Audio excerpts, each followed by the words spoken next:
Right. ఆహార కల్తీపై శిక్షలు అవి నోటీసులతో సరే కనీసం లైసెన్సులు కూడా రద్దు చేస్తారు. చట్ట ప్రకారం లక్షల్లో పెనాల్టీ, జైలు శిక్ష కూడా విధించేందుకు అవకాశం. గత 2 ఏళ్లలో 3000 మందికి పైగా నోటీసులు ఇచ్చినారు, కానీ ఒక్కరికి కూడా జైలు శిక్ష పడలేదు. హోటళ్ళు, రెస్టారెంట్లు, ఆహార తయారీ కేంద్రాల్లో అధ్వాన పరిస్థితులు ఉన్నాయి. నామమాత్రం పెనాల్టీ వేసి వదిలేస్తున్న ఆఫీసర్లు. రాష్ట్రం మొత్తానికి ఒక్కటే టెస్టింగ్ ల్యాబ్, సరిపడా ఫుడ్ సేఫ్టీ ఆఫీసర్లు లేరు. ఇదే అదునుగా రెచ్చిపోతున్న కల్తీ మాఫియా. ఛాయ్ నుంచి బిర్యానీ దాకా కల్తీనే. రాష్ట్రంలో ఆహార కల్తీకి అడ్డుకట్ట పడడం లేదు. అధికారులు తనిఖీలు చేయడం, ఆపై నోటీసులు ఇవ్వడం తప్ప కల్తీ రాయిలపై కఠిన చర్యలు తీసుకోవడం లేదు. దీంతో కల్తీ దందా యథేచ్ఛగా కొనసాగుతున్నది.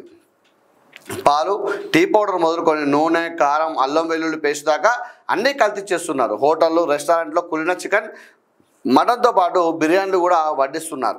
ఆ వంటకాల్లో పురుగులు, ఈగలు, బొద్దింకలు, బల్లులు కనిపించడం కామన్ అయిపోయింది.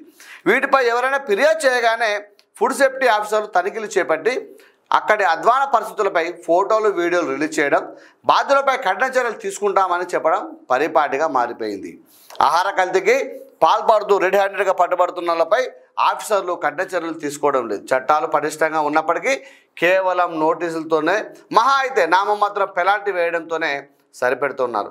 గత 2 ఏళ్లలో 3000 మంది పైగా నోటీసులు ఇచ్చిన వారిలో ఒక్కరంటే ఒక్కరు కూడా జైలుకి వెళ్ళలేదు. కనీసం ఆయా హోటళ్ళు, రెస్టారెంట్లు, ఆహార తయారీ కేంద్రాల లైసెన్సులు కూడా రద్దు చేయడం లేదు.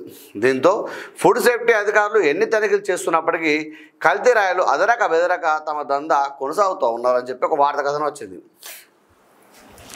మేము ఇదే స్టేజ్ మీద, అంటే ఇదే ఈ యొక్క ఛానల్ లోపల మేము అనేక సందర్భాల్లో చెప్పినాం. ఏమనంటే ఇక్కడ చెప్పినారు ఏమని, ఛాయ్ నుంచి బిర్యానీ దాకా అని మేము కూడా చెప్పడం జరిగింది.